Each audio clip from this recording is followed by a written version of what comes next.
right. So today I am super excited. I'm always excited, but this is especially exciting because I've been following Dr. Bernie for years on social media, just following her work. And now I'm actually getting a chance to speak to her. So, how are you? How are things? I'm doing well. I'm doing well. You're catching me at a good time. Again, spring is springing, so that's what that's what my nervous system really needs right now. But I feel like I'm still adjusting to the transitions. Yeah. I feel like the real new year is really actually right now. So I feel Yep. like I'm waking out of my slumber, but I'm Yeah. still slumbering a little bit. You know, It's okay. so Ease into things, right? There's no easing into rush. things. Yes, yes, There is no yes. rush. hmm Like I was saying behind the scenes, I've been following your journey on social media for a while. I'm not sure how I came across your profile, to be honest. But at the time, I think you were in medical school. And then what really stuck out to me is that you made the decision after graduating not to pursue residency. So, hmm for those who don't may not be familiar with you and your work just yet, if you can just guide us through your journey, what led you to medical school and then now the work that you're doing now. Yes, and thank you so much again for just your kind words and just your acknowledgement of that. I feel like when I tweet, sometimes I think it's really just a diary for me to see my growth as a human being. And so I'm like, oh, okay, I said that. Well, that's really for my own archives. So yeah, for those of you who don't know me, my name is Dr. Bernie. I'm based here in Oakland, California, in the Bay. And for me, I'm the first in my family to become a physician. I come from Filipino Toisan ancestral roots. And my intention going into medical school, it was really to become a healer for my family. And it's because my family faced a lot of trauma in the medical system growing up. Yeah. And for me, when I was growing up, my mom would always be like, "We're not going to the doctor. Like, we got Vicks Vapor Rub, we Right. got a Rose Caldo, you got Sprite. We're using those before you're going to the doctor." And I was like, "Okay, cool." And actually, they pretty much worked for a lot of the Mm-hmm. time.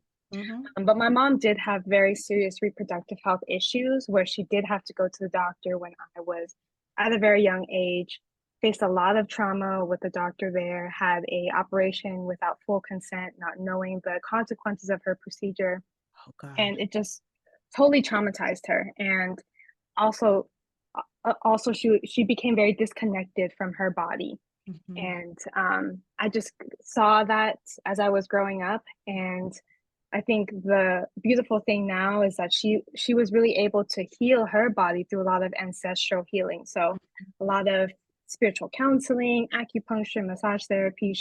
She actually went back to her ancestral lineage to find healing that was not within the medical system. Mm-hmm. And so for me, going into medical school was, well, what happened? Like, I was too young to really understand what happened in that encounter. So I was like, what were the actual encounters? What was the language that the doctors were speaking that my mother did not receive?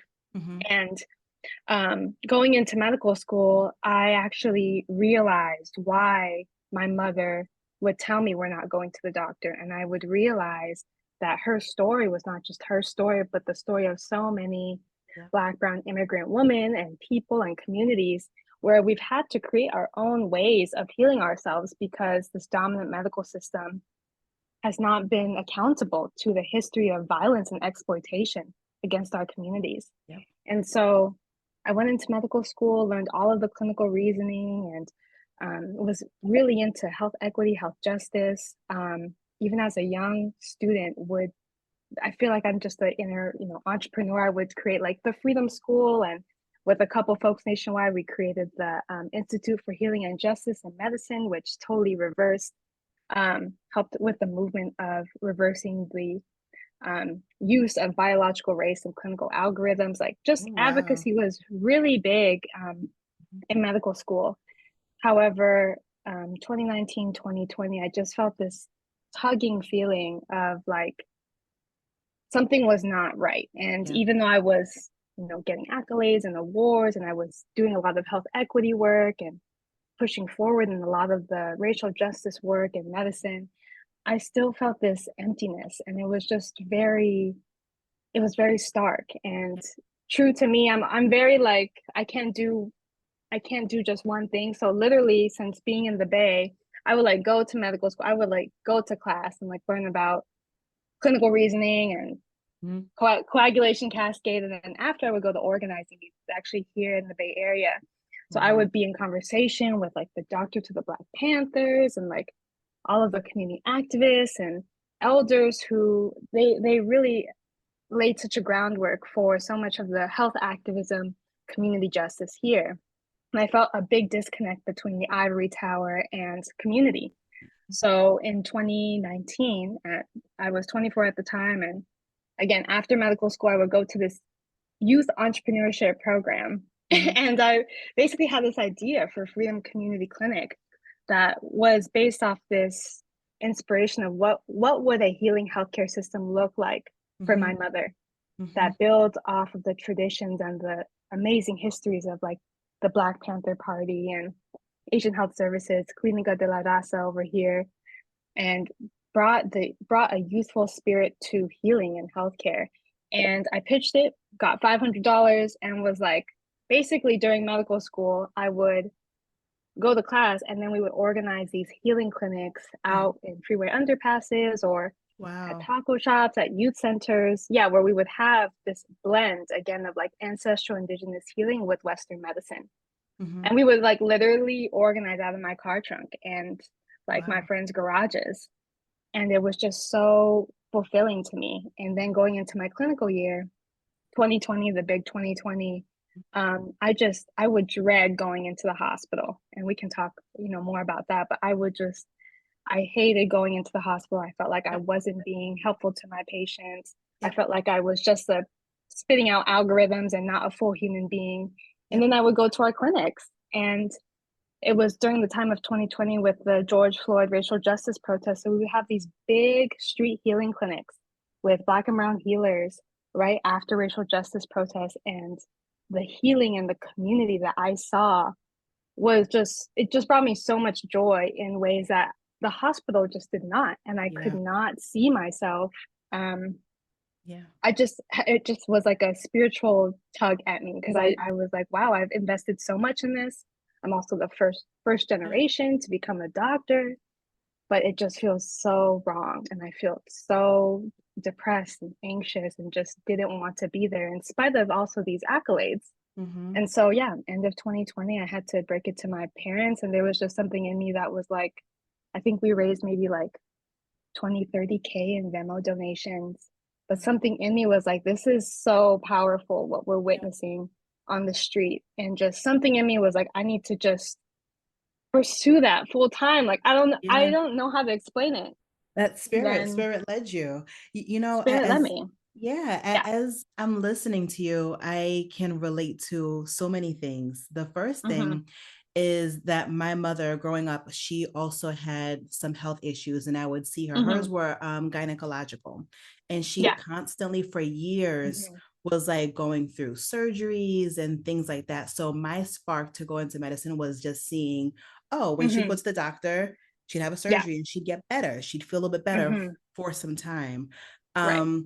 But now as when I became like an adult and were able to have those conversations with her, I realized that she didn't Mm-hmm. fully grasp the gravity of what she was experiencing and Mm-hmm. what it took to quote heal her. And then I also think about hats off to you for while in medical school having time and the bandwidth for anything else. Um, the way that I was stressed all day, every day, Like and like I feel you. heads in the books, or I just couldn't get it. Yeah. And thinking about how when you would leave the hospital, how you just would feel depressed. Oh my goodness. Like I had Mm-hmm. flashbacks. What I thought I Mm-hmm. went to medical school for is not what I got. Mm-hmm. Especially in the clinical rotations, just knowing that I Mm-hmm. rotated for the most part in the south side of Chicago. Mm-hmm. And when I learned about when I formed a relationship with my patients, most of the ailments were really social. If we Right. can fix the social pieces, like our patients would be more or less whole, right? Mm-hmm. Um, Mm-hmm. and for me, I just became so disillusioned and so like, oh girl, you made a mistake. And I want to come Mm, back to you because I love that you sought solution outside of the traditional healthcare practice. My yeah. question is, as you were doing the work while in school, I could imagine Mm, that like your preceptors and others like may have found out about your work outside of the traditional hospital and clinic. hmm. What was their feedback, if any, and how did that impact Ooh. you? Mhm. I I feel like a lot of like kind of what you're saying in terms of I'm always the person where like I'm not the person to pick on your DEI committee. Like I'm not that person. Don't Mhm. choose me. Don't choose me for the free labor. Like I'm always a Mhm. person like outside of the institution that is Mhm. going to bring people together and do what needs to be done, and then the institutions will shift. Like Mhm. that's just my role. And I Yeah. think everyone has their own role. Yeah. And so I think by the time I was starting the clinic, because at that time too, I launched the Woke Walk Docs podcast in Mhm. 2018, and then had other, different other creative pursuits as well. So they were kind of like, okay, this is another of one of Bernie's special projects. Gotcha. Um, but yeah, to me, it was just I I have a core group of people within the medical school and the field who really do understand how this is not just a project. This is Mhm. actually a bigger. Mhm. We're facilitating a bigger movement that is also felt by so many people around the nation. Of our medical system is not going to be the sole answer in a No. world where it's all about the rise of mental health, chronic Yeah. disease, and autoimmune issues. Like Western medicine just doesn't have the answers to that, and like Truly. that's okay, and it's okay to decenter that. And so what we're doing is I really have had to protect that and also be just resolute and Mhm. really find a lot of mentorship with community members and leaders who have become my biggest mentors Mhm. in learning how to always stay rooted in community and see myself as a unique bridge, Mhm. knowing the language of the ivory tower. Now I know the language of clinical reasoning, but really all of this should be shifting back to the people, but it's still gate kept. We Oof. still got to pay for JAMA. We still got to pay for New England Journal. Yep. Y'all are still using all these terms. Yep. And they, but the reality is that so much of this is actually the knowledge of the people, and we Mhm. can actually do that. So I just always see myself as a bridge, and I think I've had to just be safe. I've had to always keep myself centered in that, because the metrics of success in the Western medical system is just so different, and it's Yeah. so Yeah. it will stretch you and always think that you're not good enough or you're not worthy, or Yeah. you have to get the approval of this degree or this title. And really I've learned that it's not about that. It's about really doing what nourishes and energizes your soul, and that and people will follow that, and the energy will follow that. So yeah. You have such just in listening to you and just in the work that you've done, you have a really firm and solid sense of like self. Mm. Who helped you cultivate that? Like, you know? Right. I mean, I think what our whole thing at Freedom Community Clinic is healing is justice, healing is resistance, healing is freedom. Mhm. And I feel like I have to go through my own healing to really Yeah. centered in that. I mean, for me to come to you and be resolute, actually, that's the byproduct of so many nights on my couch where I'm like, what am I doing? Or like, is this really it? Or just nights just crying, not knowing like, wow, I invested so much in this path and I just don't feel resonant to it. So I think the centeredness comes from really paying attention to, wow, like this is, I think I just had like an awakening, as many did in 2020, where like, wow, this is not just about grabbing titles and just Yeah. like being at the top. It's really about like, what do I really crave and nourish, and what what really fills my soul? Yeah. And so I've had to invest in a lot of healing practices myself. So, Mhm. I mean, I feel like I live life now as a ritual in terms of like the daily meditation, the journaling, the space for solitude throughout the week to really just focus on what's the bigger vision as we're doing this work at the clinic, and my own Mhm. personal growth. Um, Having to choose that path of not doing residency and saying that to my parents, like that was part of that healing journey. And I think really cultivating the practices to face the truth, even when the truth is not what you want to hear, but it's really Mm, like what your soul is craving, yeah. has really helped me. And there are lots of different practices that I do. Yeah. But it becomes a whole lifestyle. Like your whole life becomes this ritual, and this, when I say ritual, it means like a connectedness to your inner spirit and Mm-hmm. to, if people use language like ancestors and a big, a higher purpose. Mm-hmm. Um, and every time you just listen to that, it gets a little easier. But I could tell you, like, I've 20 going through this whole thing, it's a hot mess. Like, healing is not cute. Like, No, it's it's not not. cute. It's not cute, and it could be painful sometimes. Yes.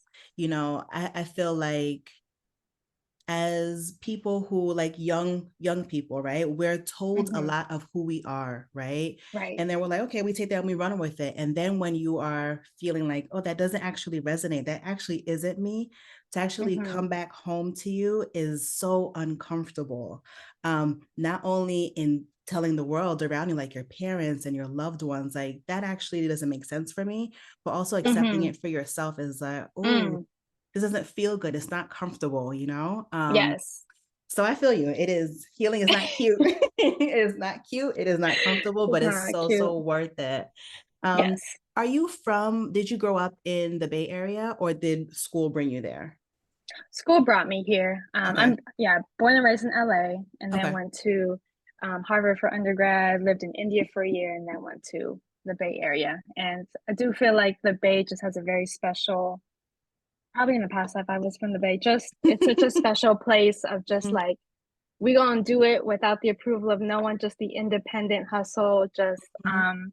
and it's always been really down to earth. The reason why so many movements start here in the Bay, it's just there's a beautiful energy to that. And I feel Mhm. like yeah, I'm just very blessed to learn from the communities here and also just mutually give back. And Yeah. it's a beautiful thing. Like you come to some of our events at Freedom Community Clinic.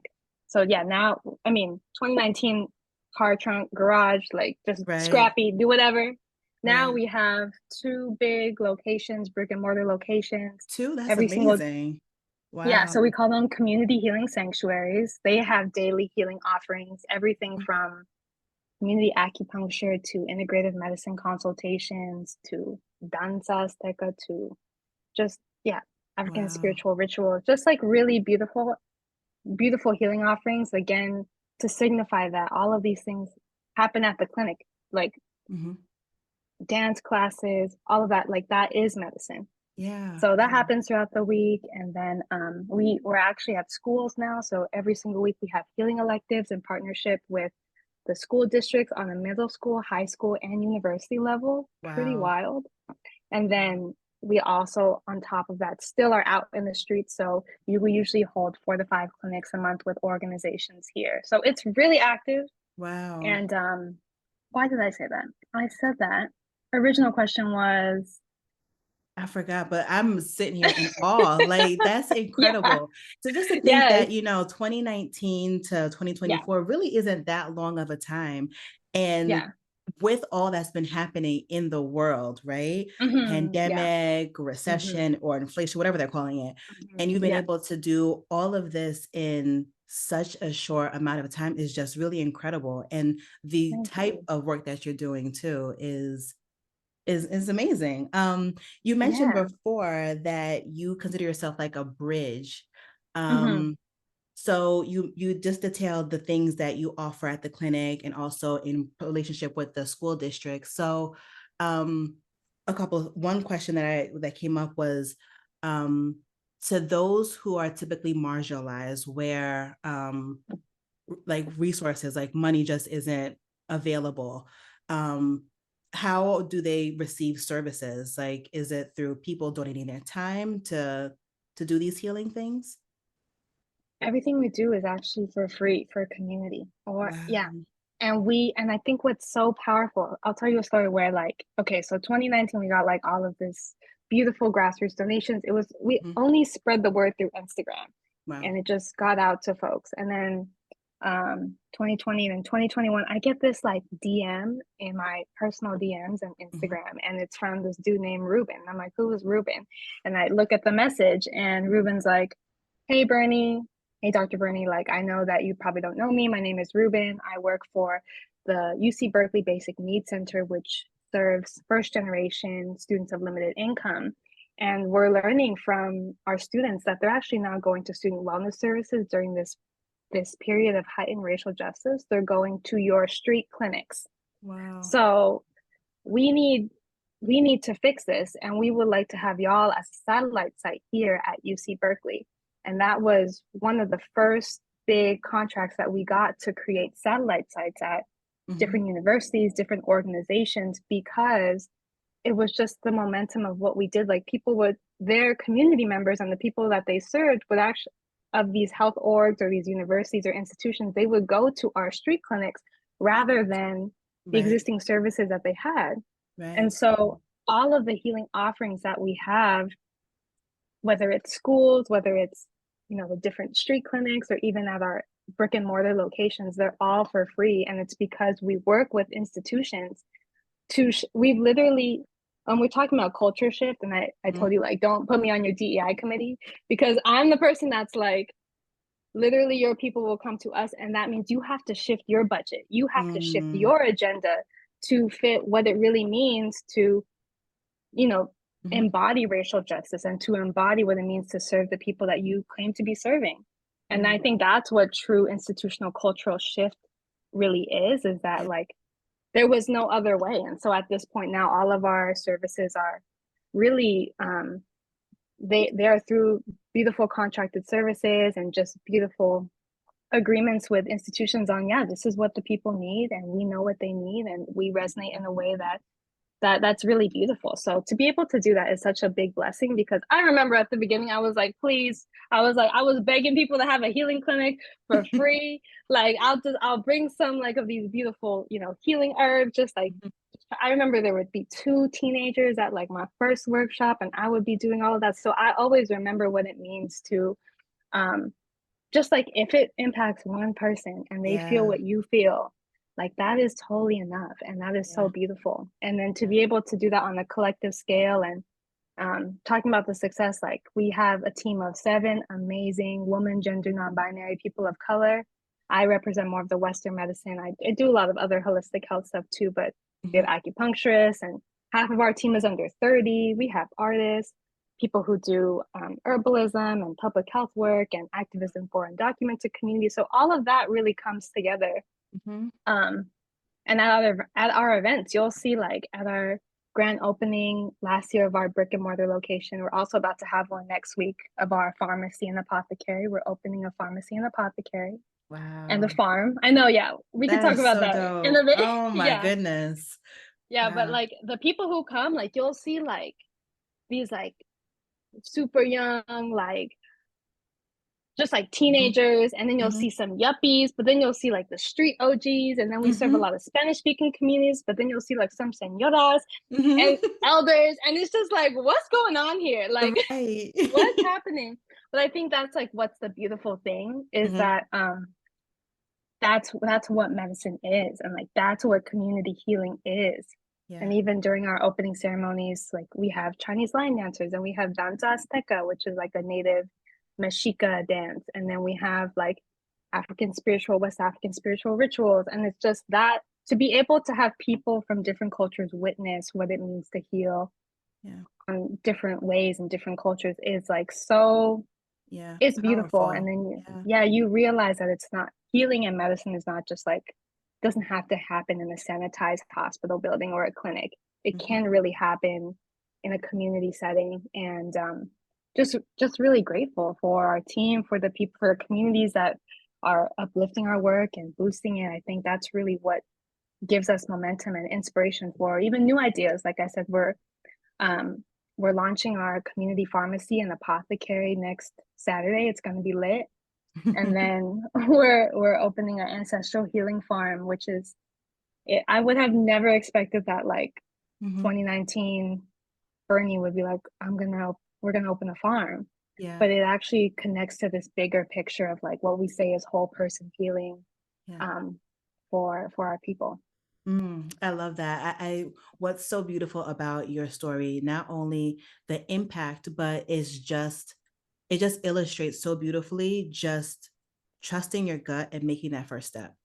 And then Hmm. everything else, just keep that momentum, and then everything Hmm. else will fall into place. I think it's just so Hmm. nice to like hear. And I know like the actual work was difficult, maybe is Hmm. difficult. But I think it's important for people just to take from this, if anything, just to trust your gut, trust that tugging, and then Hmm. go from there. You may not know where it's going to lead you, like the way you didn't know that you were going to have a farm one day. Um, Hmm. but yeah, it all comes Yeah. together. Yeah. And I know that you feel that too. And I know like so many people who probably listen to it who have ideas. And I know you feel Mhm. this because you're a visionary, but it's like I'm also a musician too, so that really informs Yeah. how I do my practice. But it's like you have the vision and you can talk about it, but like only you feel it. And you Yeah. have to allow people to feel it. Like when you produce all your different podcasts and your vision for this, like you're helping people feel what you feel in Yeah. that vision. And Yeah. I think that's especially important, especially as like women of color visionaries. I think it's different. I think just in terms of like, I think a lot of white folks are just able to like make a Right. 5 slide pitch and they can Make it give it. happen. Yep. I know. I'm like, Yep. yes. As visionaries for us, I think people need to feel what we feel, and but I think once they feel it, it's just like the momentum. It just goes, and I think we are speaking to like the whole Newton's laws where like it takes so much energy to start that, but once the Yeah. momentum is going, like it Yeah. allows it to flow. And I think a lot of people too, a lot of young people are like, I don't know what to do, and like I don't know what my life purpose is. And I think now as I'm like, we're gonna open a farm, and I've just been studying herbalism too the past year. I think what's important is that you don't have to know your big life purpose. You just got to follow those tugs, but follow the Hmm. curiosities and like Hmm. let yourself play. Like let Yeah. yourself literally just like follow that excitement because Yeah. it is telling you something. Yes, the curiosity piece is super important. Be curious, like what could happen if I listen to this feeling? Where Yeah. can it take me? It could take me Hmm. somewhere that I had no idea, but I'm really fulfilled there. Or it may just be Hmm. something for a time, and that's okay too. And that's Um, okay too. Hmm. yeah, I think our culture, like Western culture in general, is just like go, go, go, go, go, and it has success looks like this. No, no, no, no. Success is so Hmm. individual. Like, how do you Exactly. wake up feeling good about what you're about to do today? Yeah. Like that is what I've Yes. had to learn as success. Yes. Yeah, Yeah. yeah, for and sure. that's why and that's why I had to go from the medical industrial Hmm. complex because I felt myself getting numbed. I Yep, felt myself not feeling, yep, and I felt my spirit just wake up, motions, robot, another yep, cog in the wheel. And that's huge red flag for me, and it yeah. doesn't have to be the medical industry. It can be whatever you got going on, like Hmm. capitalism Hmm. and this white supremacist world will literally like have you just numb your feelings and just have you think that this is normal, and it's not normal. Like Yep. it's not okay to just go about your day and not be fully present. And that's why we call it freedom, is because healing healing is freedom, such that like when you heal you become more alive, like you say. You become like you allow yourself to awaken, and it's not necessarily going to be happy all the time, but you become sensitive to the journey of being human, and you're allowed to feel and be alive to the joys and the sorrows and have the capacity to like feel that. And Yeah, that also allows you to become your most authentic self yeah. because you're able to be alive and present Ex- in what you're doing every single day. yeah. That made me think about how I think the systems are designed to make us robotic. Mm-hmm. I was actually feeling really frustrated with myself a couple of weeks ago, a couple of months ago, with everything that's happening in Palestine. Mm-hmm. I felt so conflicted. Like I'm so angry that Mm-hmm. like we're doing all the things right for some change to happen and nothing is happening. I'd wake up literally just feeling so sad thinking about what they're going through over there. Then I get mad at Mhm. myself like, girl, like you can't be depressed all day every day. But at the same time it's like, no, like Mhm. that is part of being human. And I had to Yeah. like remind myself that the fact that I feel for people that I haven't met before is part of Mhm. being human. And that I'm Mhm. not robotic and I'm not just going through the motions. And Mhm. this is a bit of a tangent, but it's just a Yeah. reminder for folks to like, it's okay to feel all the things, not just Yes. good, you know? Yeah. Yes. And if anything, like if you're not feeling that's a red flag. You know, you Mhm. should it's and you just know in your spirit, and to be able to like be sensitive to the world, sensitive to your surroundings, sensitive to the condition of humanity is Right. like that's what it means to be human. That's what it means to be centered in love. And if we're not doing that, then what do we do? What are we here for? Like I What's the just don't point? Right. what's the point? You know, Hmm. what's the point of like getting money and Hmm. hustling and doing all this thing if I can't truly like be connected to you, Hmm. you know? And I think that's a beautiful thing that you said because it's as healers, we're able to, as people, as healers, as humans, we need to be able to connect. We need to be able to remember why we're here. We Yeah. need to be able to like know that our presence and yes, like we're still interconnected. And in spite of the violence and the injustice of these systems and the violence is just unspeakable, you know, at this point. And I'm still trying to grapple with what's happening. Hmm. We cannot accept this as the norm. Like we Right. cannot just keep saying like this is okay. And Yeah. yeah, we have power. We have and being able to regulate and heal ourselves is connected to Palestine, is connected to all of the justice struggles in the world because that's what that's what these systems want us to do is be disconnected. And the Yeah. more that we connect to ourselves Yep. is that's Mm, where the power lies for sure. exactly. Yep. That's where we're able to find our power and use our power for sure. Hmm. Excuse me. So talk to me about as of today, what Yeah. is your like your highest vision for the work that you're doing? And I say as of today Yeah. because I can imagine, it may evolve, it may change. Yeah, I say as of today, the big thing for me as a person or for the clinic, Both. both. Whichever. Yes, I'd say like big picture, of course, both are connected, is all about whole person healing to the people. I think really expanding, embodying, communicating what that means. I think we're about to enter like our fourth, fifth year. And we've garnered so much enthusiasm and beautiful support from the community that yeah, it's gaining a lot of momentum. I think healing is now becoming a part of the mainstream vocabulary, and people are really asking these deeper spiritual questions of why are we here? How do we find medicine? How do we heal our own bodies? And how do we not just look towards another Yeah. institution or hospital or drug to save us? How can we actually save ourselves? So I think my role definitely within this lifetime or this next couple of years, this next decade, is to really help just give life to that. And my big thing is that Freedom Community Clinic is it's the creation of what a healing healthcare system can look like. It's not perfect, of course, but it is setting a new standard for community medicine that Western medicine can never replicate, and Right. it needs to shift the conversations. It needs to decenter itself to really center on community expertise.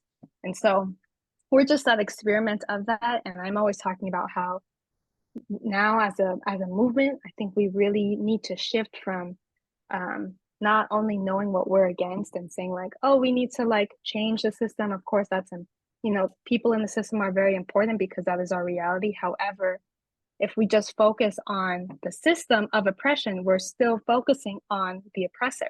And Mm. what does it really mean? Like liberation conversations cannot just focus on changing systems of oppression. It must know not only what it's against, but what it's for. And so freedom Right. efforts require us to not only critique, but create. And that's what Freedom Community Clinic is it's a creation. And it's a imagination outside of the oppressor of what can really speak to the people. So I think that's the Yeah. big clinic purpose. And Oh, then for me, yeah, for me, I think just doing that on multiple ends. I said, like, I'm a musician and I do a lot of other beautiful healing modalities. I farm on Thursdays. Like, it's I just love it. making sure I also heal in that process. So yeah, I love it. yeah. So how can we support your work and help to amplify your work? Where can we find you? All of those things. Yes, Freedom Community Clinic. I'm 29. We're half of our staff is under 30, so we're really big on the socials. We make our big public announcements on socials, big on Instagram, big on Twitter. Freedom Community Clinic is our Mhm. tagline name, and then our website is www.freedomcommunityclinic.org. And Okay. just find us, catch us out there. We're probably going to be on TikTok doing some stuff. It's a beautiful time, and it's a Yeah, beautiful way to just witness how people are receiving acupuncture and massages and consultations right next to Oakland hypey music and I love lowriders, and it. we're having dance floors like in the middle of like the healing clinic. Like, it's really such a beautiful time. Healing doesn't have to be so heavy, Yeah, especially in community.